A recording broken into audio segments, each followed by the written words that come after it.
Hello, everyone, and welcome. About a month ago, we began the season of creation with a study day from Gidea Park on the cry of creation, an exploration of Pope Francis' 2015 encyclical Laudato Si on care for our common home. It gives me great pleasure today to welcome back Fr Ashley Beck for our second study day on Fratelli Tutti. This encyclical was launched in Assisi just 1 year ago and deals with fraternity and social friendship. In other words, how human beings are called to be brother and sister, and especially to those in the greatest need. Now, this encyclical once again begins with words from St Francis of Assisi. Never have these issues been more important and more crucial. We're called to care both for creation and for all our brothers and sisters. Human beings have been suffering for some time from the effects of man-made climate change, and it has been those in the poorest nations who have suffered the most. Migration to find a better home has been unwelcome to most richer nations. Walls are built to keep people out, even though migrants have so often made a positive contribution to the host nation. This is just one of the many contradictions in policy and action which Pope Francis calls out. Laudato Si and Fratelli Tutti are honest and rich guides, not only for Christians. They need to be read more widely. And I am delighted to welcome Fr Ashley Beck, Fr Ashley Beck back. And this time he's going to speak to us about the cry of the poor and unlock for us the encyclical Fratelli Tutti on fraternity and social friendship. So welcome, Ashley, and thank you. Thank you, Father Adrian, and it's very good to be back with you again. If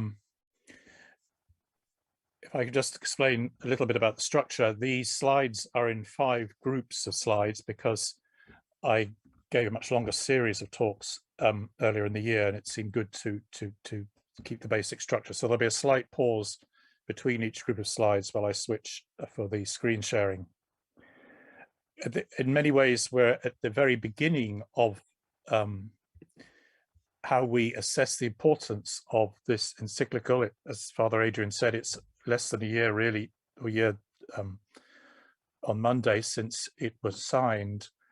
And it's such a profound piece of work that we're at a very early stage of work in progress.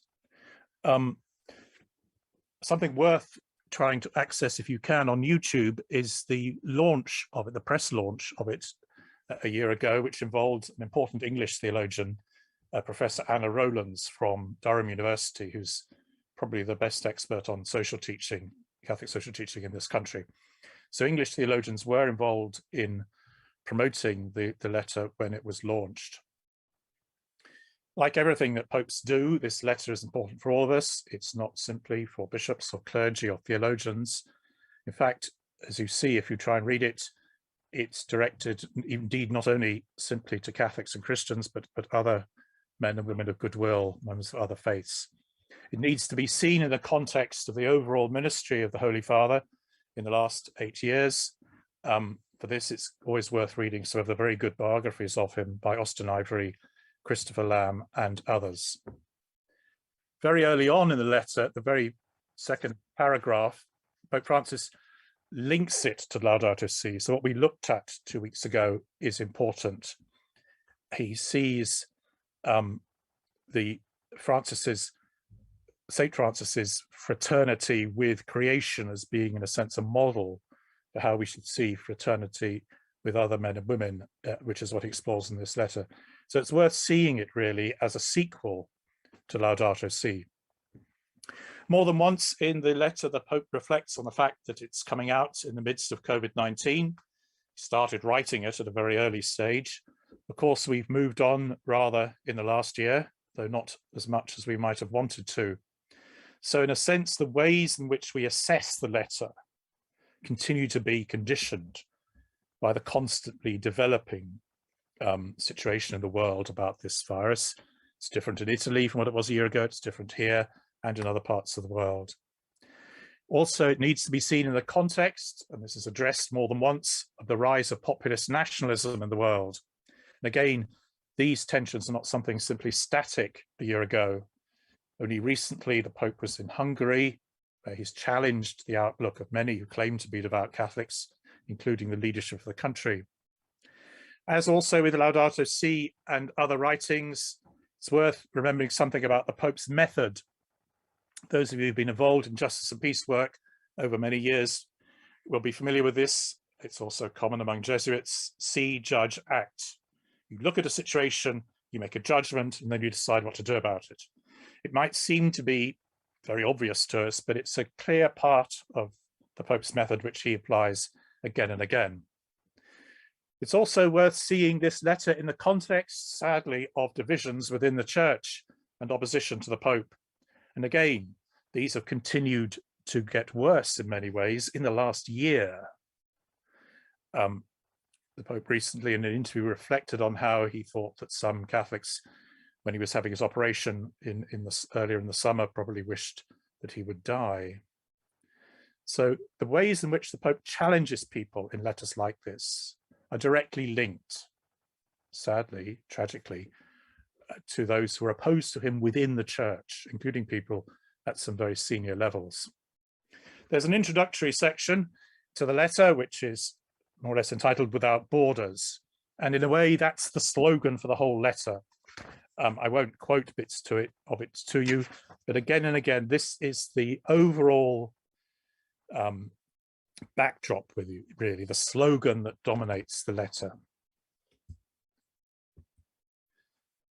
In the first set of slides, I'm looking at the first chapter because I think it's extremely important as the background to it. And it's very powerfully entitled "Dark Clouds Over a Closed World." As in Laudato Si, the Pope begins his analysis with a rather gloomy picture. This is another thing that people find quite difficult. But what's important for us in this country in particular is at the very beginning of this chapter, when he's talking about shattered dreams that people have in relation to human solidarity, human fraternity, he makes specific reference to efforts to bring about political unity in Europe as being one of the visions that has not been fulfilled, that's been shattered. Quoting himself, speaking to the European Parliament, he specifically references the European Union. We think of the firm convictions of the founders of the European Union who envisioned a future based on the capacity to work together in bridging divisions and in fostering peace and fellowship between all the peoples of this continent. He cites that as an example of how people thought the world was getting better and we moved backwards. So for Catholics who support Brexit, which I've spoken again about before here, so to speak, in Gidea Park, these words are a real challenge. And that's why I put that bullet point in red, really. It really does go to the heart of why it's important to see Brexit as a challenge and an attack on the Catholic Church, on our teachings and on our people. The Pope goes on in this chapter to look at the beginning of the chapter, to look at the rise of what he calls a resentful and aggressive nationalism, in a way, which is what I've just been talking about. He also talks about how globalization has worked in the wrong way as a sort of economic colonization, a way in which rich countries continue to exploit the poor. In this, he's taking up themes going back all the way to Pope St. Paul VI in Populorum Progressio in 1967. And we need to have a real sense of the importance of history. People need to know their roots. They need to have a proper view, a proper historical consciousness. And it worries the Pope that people are losing touch with this. What humanity lacks is a plan. So we sink easily into despair, into discrediting others. We end up devaluing the human person, the unborn child in the womb, the elderly. The Pope often preaches about the importance of grandparents of elderly people, drawing on his own age, his own experience. Recently in Slovakia, he called on young married couples to keep in touch with and learn from their grandparents. He decries the decline of the birth rate, particularly in parts of Europe, including Italy. What the Pope said in Laudato Si about waste, about discarding things, in a way links directly at how we discard other people. So unemployment is a social problem because it shows a lack of respect for people, discarding people, wasting people. All this is linked to a lack of respect for basic human rights. And this forces people into fear. So fear of the barbarian is one of the things that he cites as being how regimes and governments, particularly if they feel insecure or under threat, need to find an enemy. He goes on to reflect on how globalization and progress can go wrong if there's not a shared roadmap. As in Laudato Si, he talks about the importance of cooperation between different members of world faiths. And again, what worries him is the way in which often among Catholics, among other Christians, conflict with Muslims, with Islam, is seen as something we should understand. By the way, there the background to this slide, you can see the press launch that I mentioned. In the middle is Professor Rowland's speaking. So interfaith cooperation is an important part of his vision. He constantly quotes the joint statement he made with a Muslim leader, which he also does, of course, back in Laudato Si. All this leads to a moral deterioration. People become frustrated, they feel isolated, they feel desperate. The idea of a common human family seems to be fading in lots of ways. The gaps between different groups, between different countries are getting bigger. And so he links it to where we are in relation to the pandemic. And the picture on the left, as you may recall, is the Holy Father giving benediction to an empty and wet St. Peter's Square at the end of March 2020, after an extraordinary act of worship which he led. It's really a symbol, I think, of so much of his ministry at this terrible time. So he reflects on how COVID has shown really how badly we live as a global community, something out of our control. He cites very bad ways in which countries have responded by being selfish, by not sharing resources, vaccines, testing regimes, and so on. And this would be the worst way to respond. It'd be interesting to know whether any of us think that the picture looks any better than it did a year ago, or when he actually wrote or drafted the encyclical. All this leads to how we treat people badly in relation to borders. It comes back to the without borders theme. The danger of nationalist populism, hostility to those who are migrants, trafficking in human slavery, many infringements of human dignity, the risks particularly for Europe. And what he calls for, as this chapter goes on, is a creative openness to others. The picture on the right, of course, as you may know, is the terrible attack on the Capitol in Washington in January of this year. All this is backed up too by how we get things wrong in relation to communication. And this is a theme the Pope has talked about elsewhere. The wrong way to do social media, abuses of digital communication, aggressiveness in social media, trolling, and so on, unaccountability. People who are sharing information without the sharing of wisdom. This is a theme he often returns to. And all this leads to destroying the poor's self-esteem. The picture there is of him in Assisi when he signs the encyclical just under a year ago. People need to have a sense of belonging in what they do. But while the Holy Father is often accused of being pessimistic, he ends the first chapter on a hopeful note. He talks about the good ways in which people have responded to the crisis, how God sows abundant seeds of goodness, as he calls it. In showing the need for hope, we need to be bold and assertive. Now I'm going to stop the share and go to the second set of slides.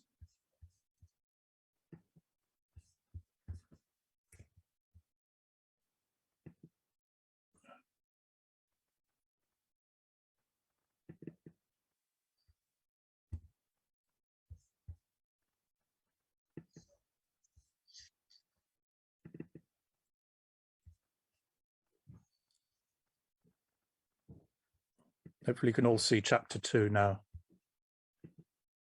Good, thank you.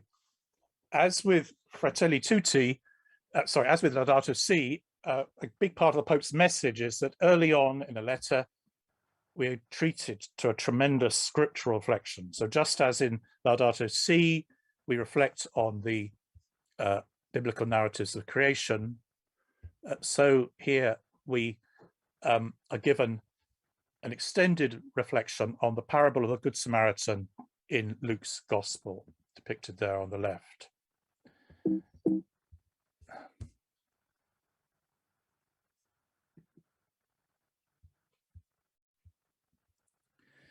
It's worth noting briefly that it's only really since John Paul II that the Bible has been used extensively in papal letters.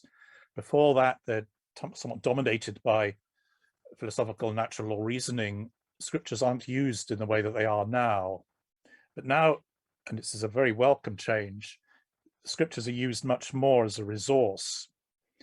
And again, Francis uses his background as a Jesuit using the Ignatian method of reflecting on the scriptures, imagining that you're there, looking at things about a Bible story that you might not have picked up before. So it's a constant part of his method, and that's Van Gogh's very vivid and striking depiction of the Lord's parable. Of course, we're very familiar with the Good Samaritan. It's one of the best known parables of Jesus. But a danger here is that sometimes familiarity can lead us not to contempt, but to carelessness or a lack of reflectiveness. It's inspired a lot of art and music. As you may know, it's only found in the Gospel of Luke. It's seen as showing Luke's particular perspective on human kindness that is characteristic of the Gospel. We're very familiar with the warmth, the affection of the story. So I would recommend to any of you who want to run parish groups on the Pope's letter that a good way into it, a good way to start, is with this chapter with Jesus' parable. He talks about how the created order has made us human beings who need to love. So again, there's a link with all the themes of Laudato Si. He draws on the ways in which the law of Moses calls on us to open our hearts to the foreigner in Exodus, Leviticus, and so on, and the challenge of St. Paul as well, to show charity in a wide sense. The adage common in this country, charity begins at home, has never really been part of Christian thinking. So the Pope then looks at the different characters in the story, the persons who pass the guy by who's being beaten up by robbers. He sees this as a symbol, really, as symptoms of an unhealthy society. By contrast, Christians are called to be builders of what he calls a new social bond. We're called to make decisions in relation to this in terms of our own life. We're made by God to love. So he sees the parable as a criterion, really, about how society should be, how we can change, and how we can trust, against all messages, really, the best in the human spirit. So Jesus deliberately has aspects of the story to make us think and challenge. So he reflects more again in the chapter on the robbers, on the priest and the Levite, on the injured man himself. Sometimes we miss those, we lose sight of that. We concentrate simply on the Good Samaritan himself. So it's about how we're given new opportunities, if we reflect on this parable, to show love, to show care. The church's action has to start from below in ordinary communities, not simply in the business of lecturing governments. It's about how we are in parishes, in Catholic schools, in our own communities. And we come back to another theme that the Pope is always stressing. Don't seek recognition or gratitude for what you do. You're simply doing what's asked of you as a Christian. Don't look for a reward. But again, he applies this to the whole theme of neighbor, of being without borders. Who is my neighbor? The question that prompts the parable in the gospel account. He calls on us to put aside all differences and reflects on the differences well known between Jews and Samaritans, which are still around now. Again, we're asked to listen to the plea of the stranger, to open our hearts, to see Jesus in those who suffer. And very strikingly, he roots this also in our understanding of the doctrine of the Trinity. This again reflects what happens in Laudato Si, the nature of God, one God in three equal persons. We're expected to reflect that nature of God in how we live in the world. He links it too to the dangers, the abuses of human dignity through slavery and trafficking in the world. It also links to a book that came out shortly after the Encyclical, written jointly by the Pope with his biographer Austen Ivery, the English journalist and writer, called Let Us Dream, that came out just before Christmas. And many of the reflections in that book, and I refer here to 3 chapters in it, draw on what he says in the Encyclical. So I would urge you to get hold of the book. It's a very beautiful publication. Now I slip to another set of slides.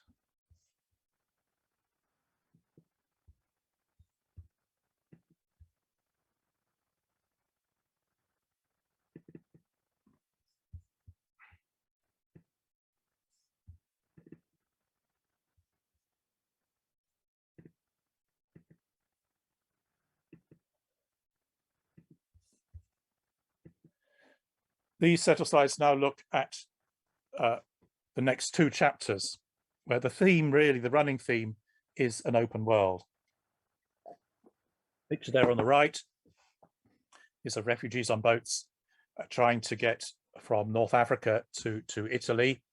You may remember that early in his pontificate, the Holy Father went to Lampedusa to celebrate Mass for those who'd been killed, those who'd been drowned. In a sense, identifying with those who suffer through this has been a constant theme in his pontificate. And he begins chapter 3 by reflecting on the unique value of love, the way in which we see love as a decision in our lives, as a way of living, not simply an emotional response.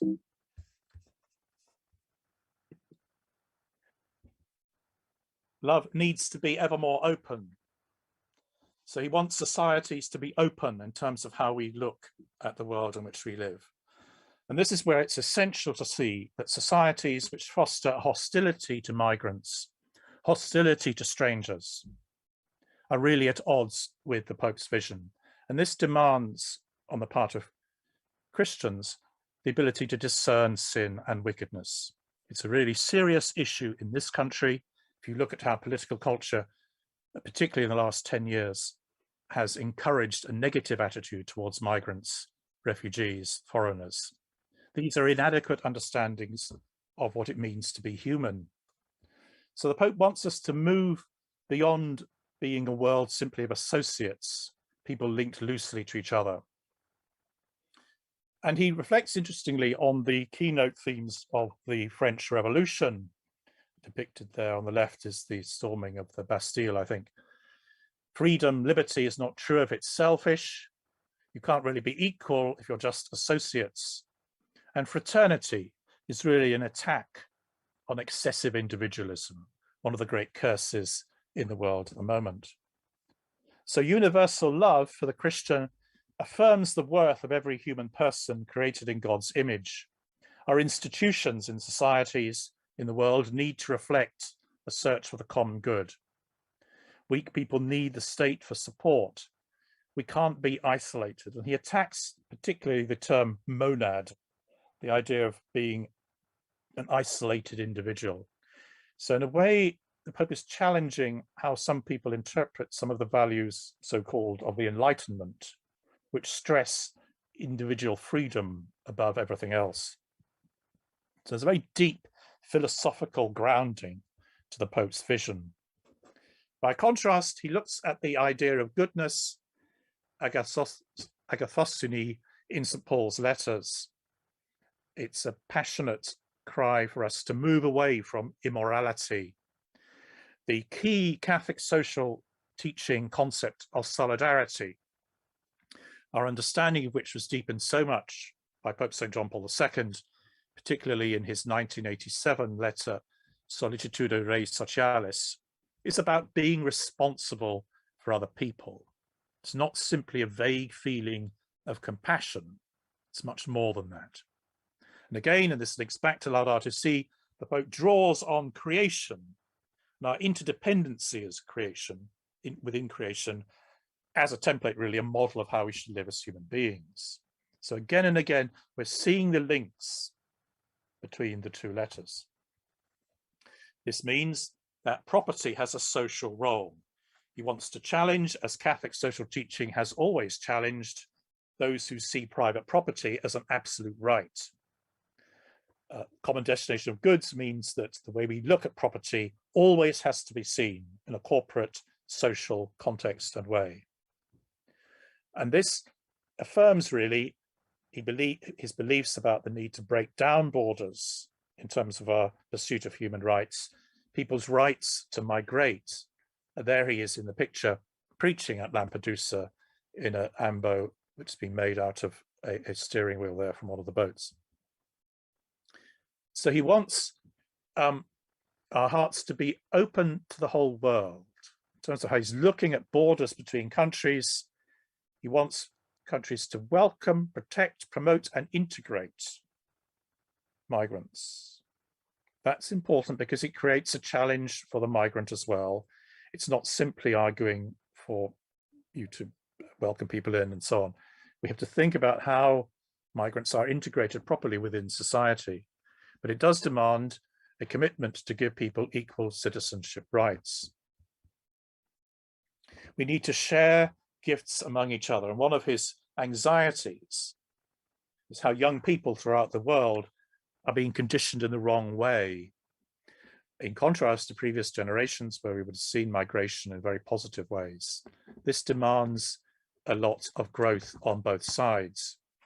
Now, he cites the Abu Dhabi document, which is a joint document he signed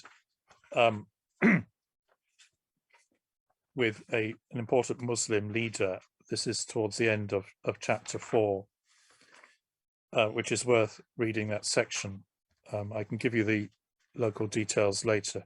Yes, section 136, if you've got a copy of the text. He talks about the statement that he issued jointly with Grand Imam Ahmad al-Tayyab. That's a constant reference in the letter, showing the importance, as he believes it, of cooperation with Muslim leaders. We need fruitful exchanges between peoples and a sense of God's grace. Generosity for the Christian is not something that's morally good simply because we should do it, but because it reflects God's grace to us, the gratuitousness of his love for us. We often lose sight of that. So there needs to be both a local flavor in what we do, but also universal horizon. These are contradicted by countries that stir up fear of other people. Fearfulness towards other people is usually grounded in a lack of confidence in your own identity. And you see this again and again. If you feel unsure about who you are and your own background, you're going to hit out, metaphorically and sometimes literally, at those you see to be different. But again, it needs to start on the ground, in your own region, in your own communities, trying to integrate people, respecting their differences, trying to learn more, to be educated. Now I'm going to shift to another group of slides again.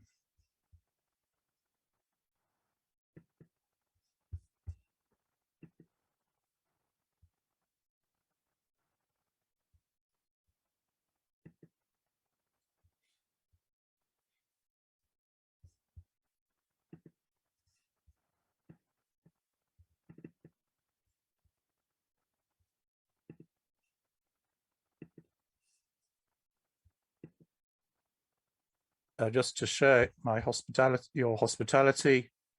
There's a picture there of the church in the parish where I work at St Edmund's, Beckenham, that was taken back in the 1950s, as you can see from the cars. That's quite a large, dominant building. If anybody who knows South London, the architect was the same as the guy who designed the big Salvation Army training college in Denmark Hill. Chapters 5 and 6 draw on the need to build a better kind of politics, calling for dialogue and friendship in society. And here, the contrast that the Pope is drawing is really with the dangers of certain types of populism. So the Pope wants to affirm popular culture and the notion of the people, but he's hostile to what we call populism, which is bad leadership which stirs up hatred among people. And the example I'm showing are on the right. It's, well, the most anti-Christian publications in this country, the ways in which the Daily Mail stirred up hatred really against certain judges for their attempts to challenge some of the arrangements through the Brexit process.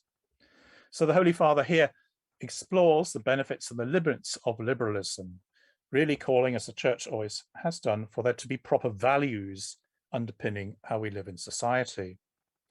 So this means that we have to look at how nations operate in relation to each other. So he looks here in this chapter at international power. He reflects on many of the opportunities that were missed after the financial crisis of 2007 to 8.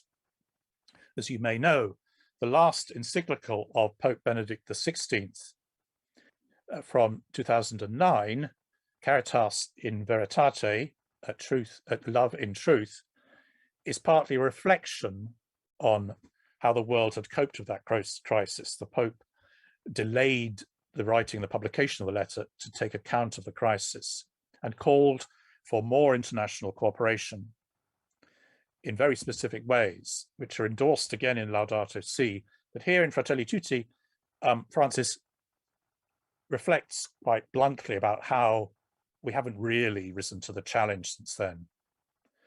Rather, there's been a rise in the power of nation states, a rise in suspicion towards each other rather than cooperation. And he calls, as he has done on other occasions, for the United Nations to be reformed, to be given more authority, more power. Social and political charity determines the sort of politics we need.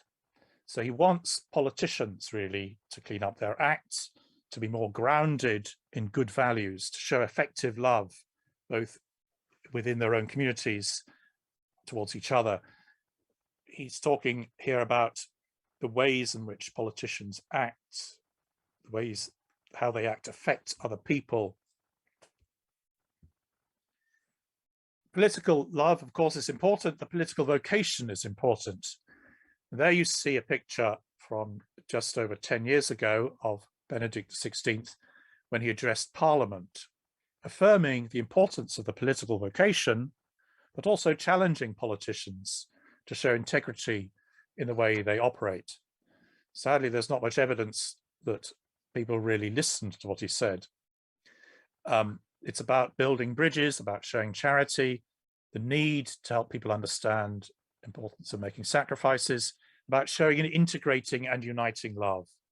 So here again, the Church wants to affirm the political vocation, but at the same time challenge politicians to act in the right way. We should be looking at fruitfulness in political life over simply simple results. So there is a link between the way politicians act and their personal relationships. There is also a link between politicians' own personal lives and their political vision. The picture on the left is of a famous incident nearly 25 years ago involving the Member of Parliament for the constituency, the parish where I live in Beckenham, in a relationship there with a teenage girl. So there are links between how politicians live and what they believe in. We should be looking in political life for seeds of goodness. It's very important not to get caught up by bleak cynicism. 25 years ago, and at St Mary's, we're organising a special day to reflect on the Bishops' Conference document, The Common Good, which came out just before the 1997 general election, the election during which this incident in that picture is depicted. One of the things the bishops called for in 1996 was the need for politicians to act with integrity, but also they wanted to affirm the value of the political vocation. Unfortunately, as I've said already, things don't seem to have got any better. The Bishops' Conference of England and Wales offers a small interns program for young graduates called Faith in Politics to try and ground Catholics who are interested in the political vocation in proper support from the Church and in Catholic social teaching. So if you know of anybody who might be interested, who's at university, or if you are yourself, there are details on the Bishops' Conference website. It's been linked to the MA program which I run. He talks about the importance of dialogue and friendship in society. We need a social dialogue to build a new culture. And this, of course, is perhaps the most challenging thing of all. If we're conscious of where we differ from people with whom we disagree very profoundly, and if things are getting more polarized as they are, we will be conscious, then the challenge of real dialogue with those with whom we disagree is going to be even greater. This means that the media, both within the Church and in the wider world, have particular tasks. You need to build things together. You need to be able to seek penitence, which is why there's a picture there of the Pope himself going to confession. So dialogue, friendship in society also requires us to recognize our own faults. But the basis of consensus in society is not relativism. Being tolerant of other views doesn't mean that there isn't an objective truth, that your own views don't matter. Seeking truth should be the task for all of us in terms of how we build the consensus. And we see there the Holy Father with an array of bishops. Some people look rather worried. We're trying to build, as Catholics, a new culture based on encounter, on acknowledging the value of other people. So again, he goes back to the scriptures, the need to recover kindness. And he goes back to Galatians 5 and the concept of Christotes that Paul uses in that passage. It means taking time to be polite. He often talks about how, both in this letter and elsewhere, if we're criticized, and he's often criticized very harshly, there's no excuse not to be polite in your reactions, to show humility. It's about showing esteem and respect for the other person. That's St. Paul, I think, having a dream. Now I'm going to go to the last set of slides. You'll be relieved to hear.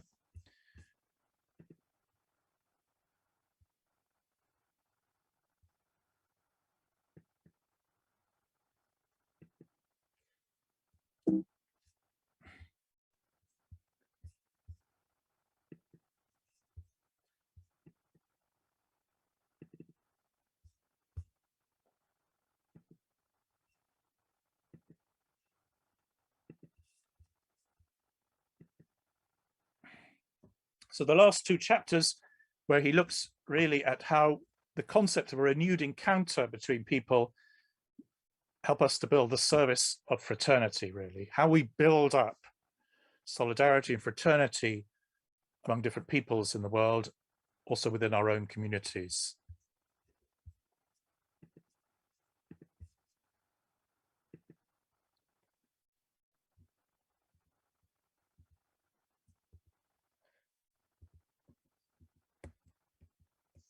Sorry, I pressed the wrong button. Right.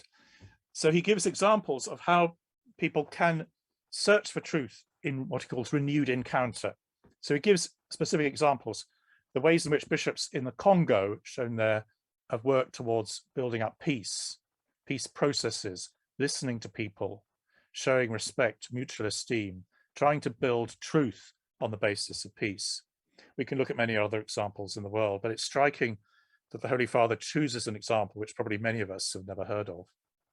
A good example of this are the different ways in which the Church and its agencies try and foster the building up of peace in the world. So I'm showing there the logo of our Catholic peace organization, Pax Christi, which in many dioceses we're encouraged to give special support for on Peace Sunday every year in January. Lots of different examples: building truth and reconciliation in South Africa, building a culture of encounter, again, beginning at the bottom, beginning at the place closest to people. A good example of forgiveness in relation to conflict is St. Oscar Romero, whose canonization Pope Francis speeded up 3 years ago. There will be conflict in society if we speak out for justice, but forgiveness is the right sort of way of responding. He also talks about the importance of memory. Peacemaking doesn't involve pretending the past didn't happen. Forgiveness has to be personal. We can't forgive on someone else's behalf. So he talks about the Holocaust, the Shoah. He talks about Hiroshima, shown there on the right, and Nagasaki. The time when I first drafted these slides, I cite also as an example of how we challenge people the statement about foreign policy, which the Prime Minister issued back in Lent, and how the bishops reacted to this. But forgiveness doesn't mean forgetting. It means drawing in the experience as part of the process of reconciliation.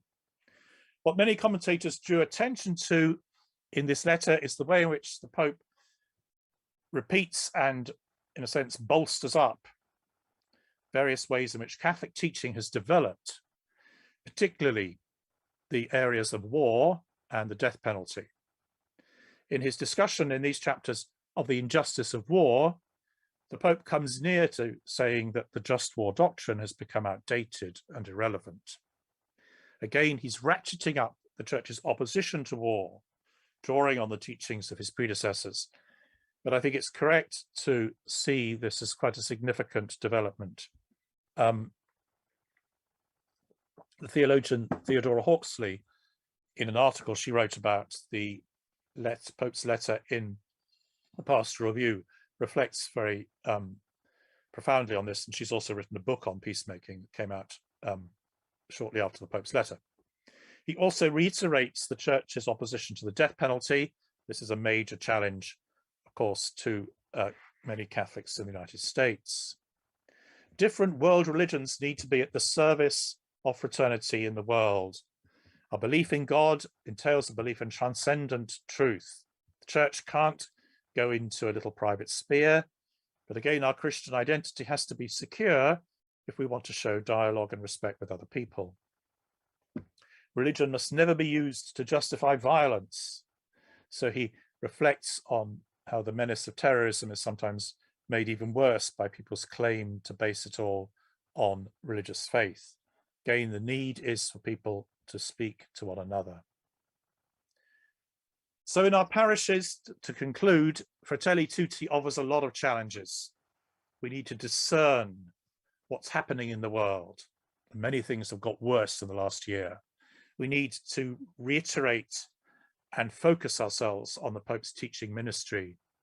And each community is different, so we should look at our own communities to try and find a new vision for renewal, setting priorities in parishes. How do we show proper love for the poor? How do we care for migrants and refugees, as the Pope has repeatedly called on us to do? He calls on us to change our hearts. It's not simply about strategies and policies. In fact, he's rather skeptical about strategies. It's about changing our hearts so that we live properly. My final slide is a shameless plug for my degree program in Catholic social teaching. These links will be sent round to you if you're on Father Adrian's mailing list, or you can go to the university website and search for Catholic social teaching. Welcome back, everyone. And first of all, thank you so much to Father Ashley for giving us such a presentation of this encyclical. And I think our eyes will have been opened to how wide-ranging it is, the implications of being brother and sister, which might seem to be very simple, are actually huge in today's world. And I'm sure that if Pope Francis had been writing that encyclical for launch this year on the Feast of St Francis, he would have included the need to provide vaccines for the whole world. One of the things is, which is in the news today, is the obscenity of not providing vaccines for Africa, where I think there's 2% of people have received them, while other nations have so much vaccines over, basically, and giving the third injection. These are the issues which keep returning and which I think add to our pessimism, really. We're not getting better. What should we be doing to get better? We've got quite a few questions, and one which links really with what you were saying at the beginning about international relations. What caused the regression away from good international relations? Was it the loss of historical awareness? Would you like to say something about that one? I think that's one of the reasons, certainly. The people who built common European institutions, the people who took this country into the European Union were men and women who had lived through the Second World War, and their resolve to build European unity was based on the need to avoid some of the mistakes of the past. Whereas subsequent generations of politicians all over Europe are no longer those who lived through the war or even its immediate aftermath. So I think that's one of the big reasons. I think when economic problems happen, like the financial crash, 2007 and so on, people's instinct is to pull up the drawbridge, really, to find scapegoats, to try and encourage people to see others being to blame, particularly politicians, as a way of shifting blame from themselves. And migration and the ways in which it's increased at different stages because of other problems in the world has coincided with that. So in the years leading up to the Brexit referendum in this country, the increase in migration from Syria and so on was part of what fueled an atmosphere of fear, not only in this country, but all over Europe. So yes, it's a big part of the reason. Mm-hmm. Mm-hmm. Another topic. Why has there been a lack of support from other church leaders? I'm not quite sure who this refers to, for the stand that Pope Francis takes, particularly against building walls. Are church leaders fearful, and should they learn from the courage of Pope Francis? I think in terms of worldwide church leaders or faith leaders, I don't think that's really been true. I mean, I think his stance has been shared by certainly people like the Archbishop of Canterbury, Patriarch Bartholomew, the leaders of world communities. I imagine the question refers by other church leaders to local bishops. And here the problem is a difficult one, and it's very depressing. In a way, my analogy for it is what happened in the First World War, where Pope Benedict XV was almost the only religious leader in the continent who opposed the war, who attacked both sides, claimed to be acting justly. But with the exception of the bishops in Ireland, and the context there was, of course, the Easter Rising and so on, all the other bishops of Europe didn't back him. So the bishops in France and in this country, and on the other side in Germany and Austria, were not interested in what Pope was saying. They simply backed their country's war effort. And I think it's a bit like that. So bishops in Hungary and Poland have, in a sense, gone along with the fears of migration, which politicians have stirred up. And it's made other bishops, well, not as bad as that, really rather fearful. Now, in this country, I think the bishops have promoted the Pope's vision, and they've criticized immigration policies repeatedly over the years. But I think that there is sometimes discernible everywhere a lack of boldness, particularly, I suppose, caused in the pandemic. But I don't think it's as bad here as elsewhere. But I think that's the reason that bishops locally are fearful of being accused of being unpatriotic, of interfering in politics, of not looking at their own problems. So whenever the church speaks out about anything, our own failures will be thrown in our face, as we should expect, of child abuse and so on. So I think that's the reason that people just lack confidence, or they become fearful, or they might simply not be properly theologically grounded. Many clergy are ignorant about Catholic social teaching, and a lot of what the Pope says is news to them. Now, while I'm not suggesting that that's true of bishops, I think the bishops will be influenced by clergy who have no time for any of this. So there's great need for the kind of courses that you're putting on at St Mary's Twickenham. Thank you. Yes. Yes. Yes. One about waste. I appreciate the connection Pope Francis makes between waste of food and discarding people. Could you say more about it, please? Yes, I think he constantly attacks what he calls a throwaway culture, not just in this letter, but in catechesis and homilies and so on. But I think it's quite a powerful link, in a way, and it's an image that people can easily grasp. If you discard some people as being unimportant, those who are not economically active, those who are poor, migrants, unemployed, then that isn't too different really from discarding something that you may not need to get rid of.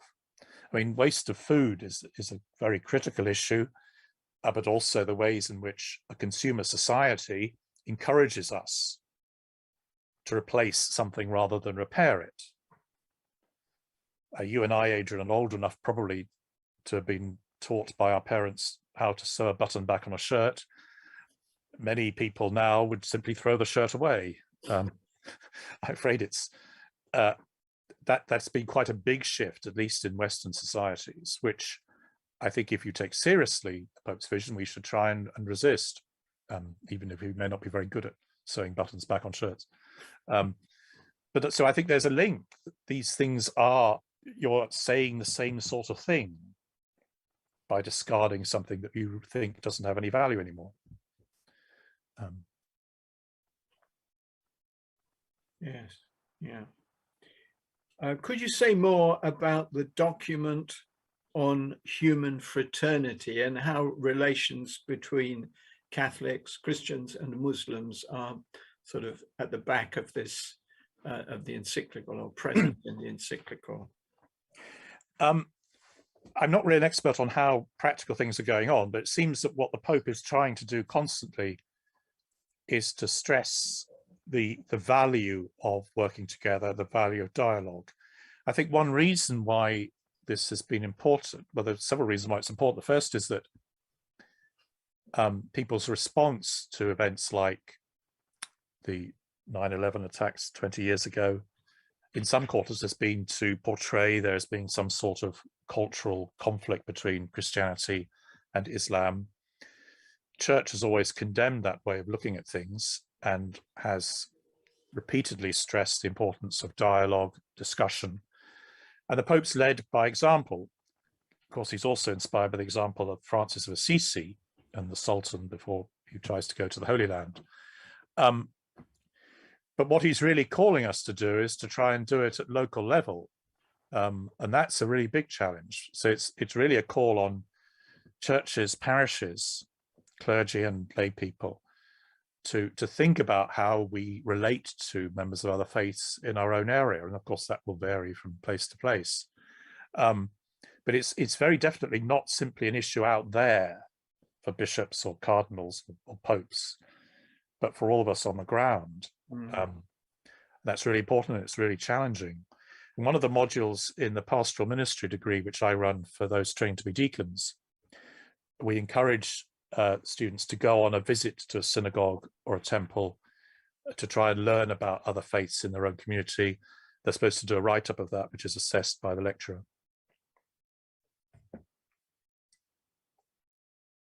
Good. Okay.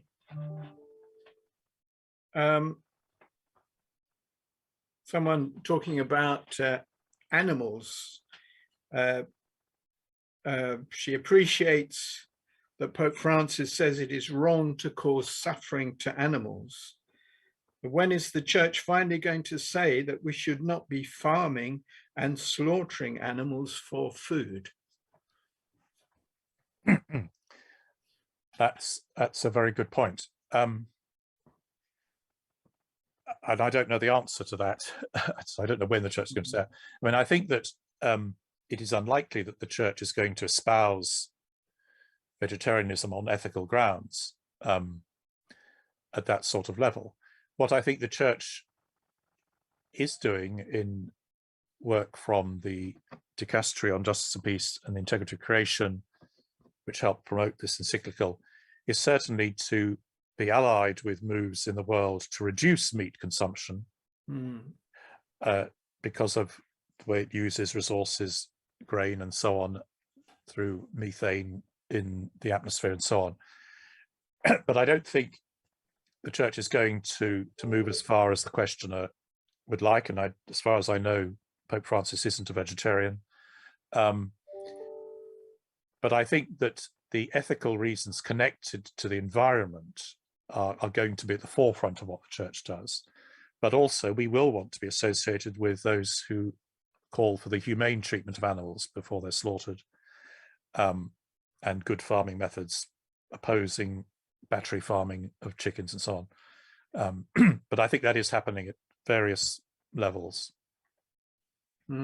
Yes, it's very interesting that the contrast within the book of Genesis, and you know, in paradise you'd never be eating animals, but after the flood a concession is made that you can eat meat provided there's no blood in it. And I think that's a very intriguing.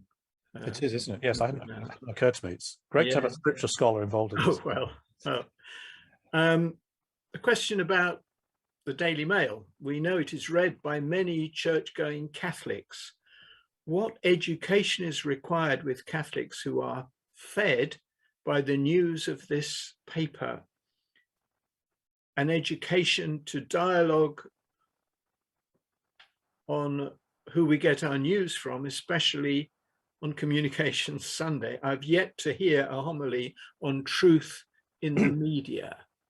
I think that makes sense.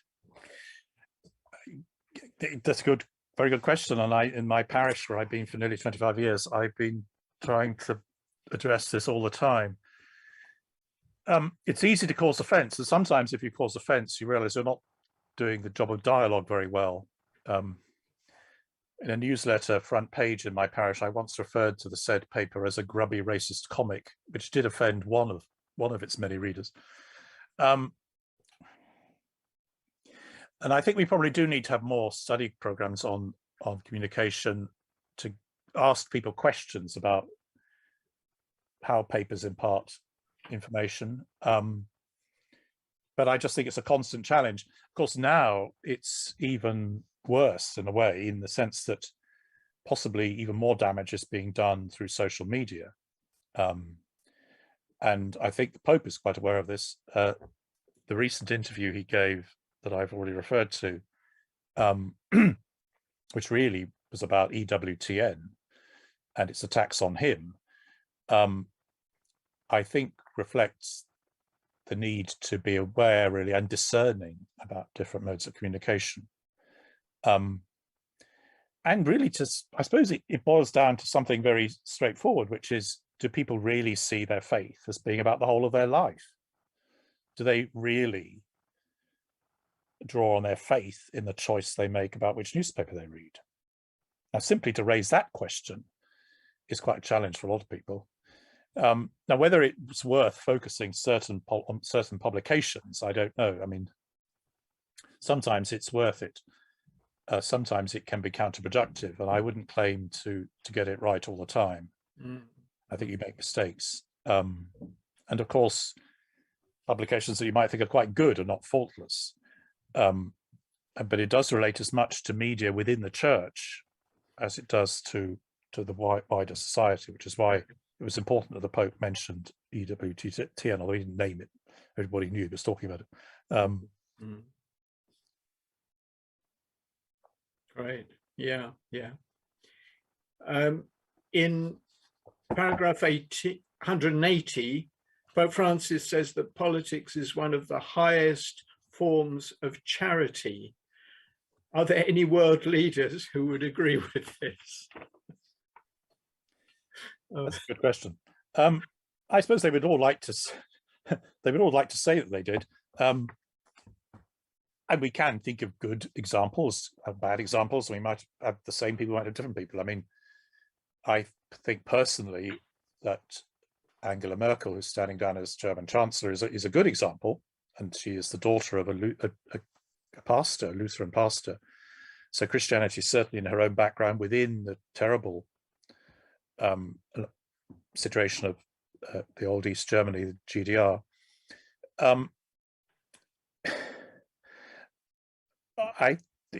It's very easy to be cynical about politicians. It's even easier than it was 25 years ago.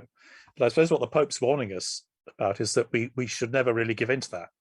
So if we can establish a high ideal, like seeing political life as a high form of charity, then we might conceivably encourage the right people to go into political life. I think the problem is that it's not really very evident. And in a way, it's more difficult. I mean, when the European Union, when the European institutions were being founded in the 1950s, not only were some of the key players very committed Catholics, particularly Robert Schuman and Konrad Adenauer, but the churches had more influence within European societies than they do now. So although people talk about how the EU is anti-Christian, it's not Christian and so on, it simply reflects political life in its own countries. There are fewer politicians who are practicing Christians, except in Eastern Europe. And there, of course, some of them have some pretty odd ideas. So unfortunately, it's the sea we've got to fish from, really, which is why the Bishops' Conference program, which tries to encourage young Catholics who are committed Catholics to think about a political vocation and to do so in the light of their faith, is important. It's been running for about 15 years, but it has to raise money each year, and it's actually unfortunately been scaled down a bit because it was harder to raise the funds at the beginning of the pandemic. But it's still there, the Faith in Politics program, and it's on the details on the Bishops' Conference website. Okay, we're doing very well on plugs, actually, aren't we? The daughter, quite rightly too. The person in the Bishops' Conference who runs it is the daughter of a deacon in your diocese. Oh, right. So the good links with Brentwood Diocese. Excellent, excellent. There's a comment about nuclear weapons. Why are some countries allowed to have these while others are not? Should they not be completely eliminated? I think I know what we would say to that. Yes, is the answer. And the church has repeatedly called for this. People are often unaware of this, but it was Pope Benedict XVI in a overlooked World Peace Day message, the first one he did in 2006, who significantly shifted Catholic teaching against the nuclear deterrent completely, but people didn't notice it. Francis has built on that in a number of homilies and speeches and in this letter. So it really isn't possible to be a faithful Catholic and believe in the nuclear deterrent. And that means that established countries with nuclear weapons like the United Kingdom, United States, France, really do have a serious challenge. It's no use lecturing Pakistan or Israel even about nuclear weapons if we don't get rid of our own. So the church needs to be more clearly focused on opposition to nuclear weapons and on the doctrines that underlie it. And again, that's a challenge for local bishops. It was a long time before the English bishops came out against nuclear weapons, the Trident Renewal Program. They they were behind the Scottish bishops. And there's still, I think, not a clear position in the United States among the hierarchy. So it's a real challenge locally for church leaders. Mm-hmm. And then capital punishment. Does the elimination of the death penalty mean that the Catholic Church has been wrong about this all along? And the second question, what else might the Church have been wrong about? Well, when I talk to my students about this, I say that people sometimes talk about Catholic moral teaching as something very fixed and monolithic and inflexible.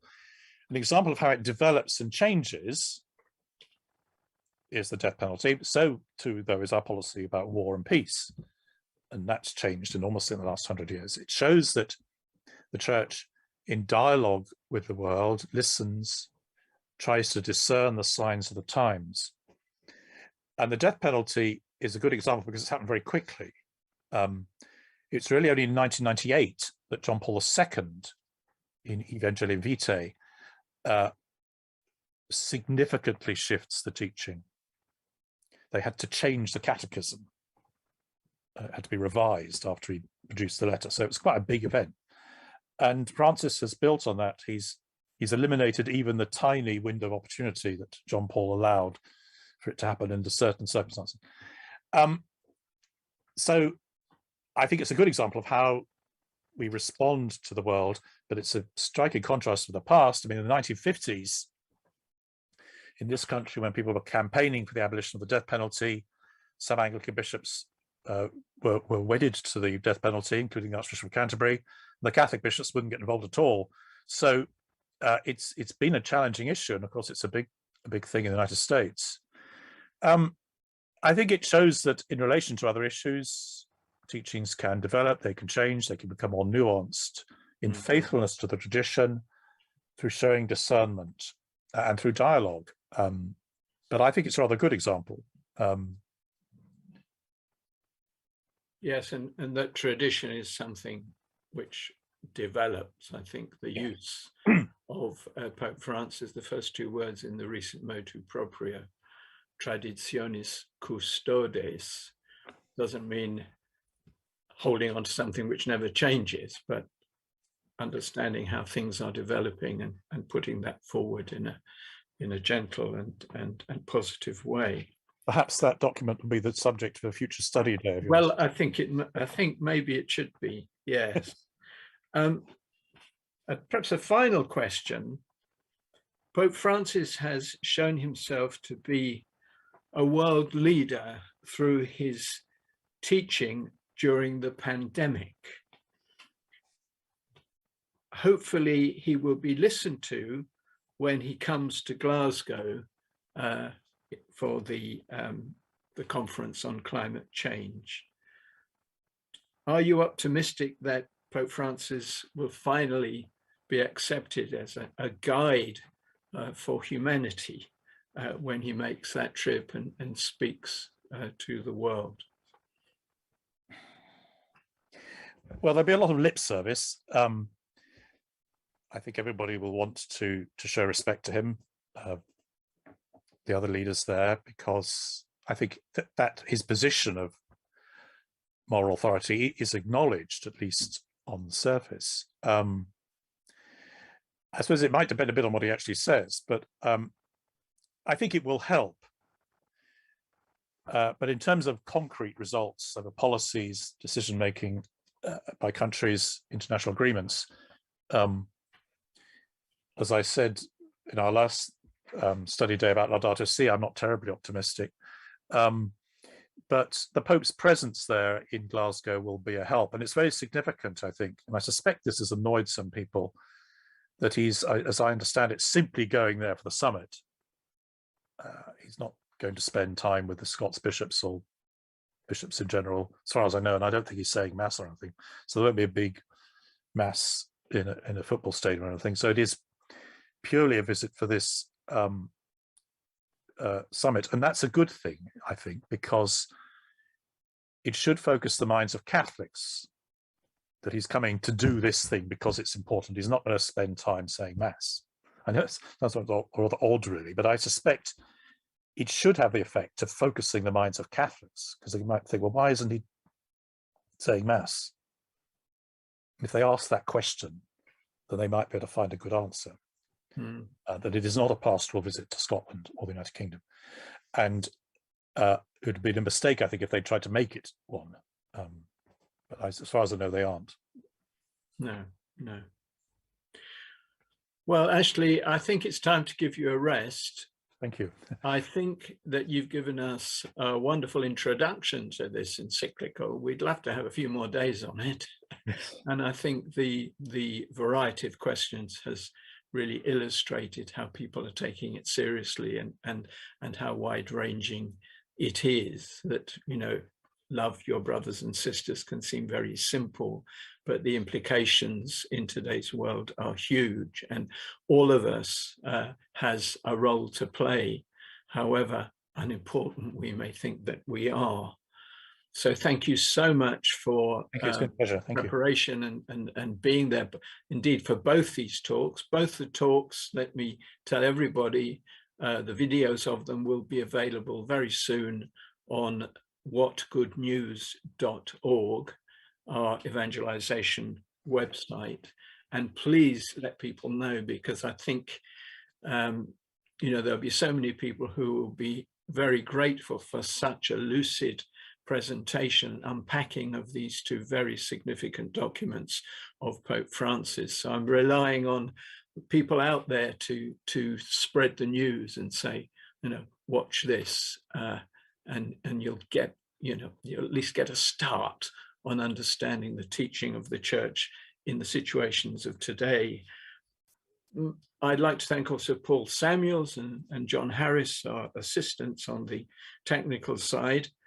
Can we just finish with the final words of the prayer of Pope Francis, an ecumenical Christian prayer at the end, the very end of Fratelli Tutti? Come, Holy Spirit, show us your beauty reflected in all the peoples of the earth, so that we may discover anew that all are important and all are necessary, different faces of the one humanity that God so loves. Amen. Amen. So thank you very much, everybody. God bless you. And thank you, Ashley. Thank you. Take care. Goodbye. Goodbye.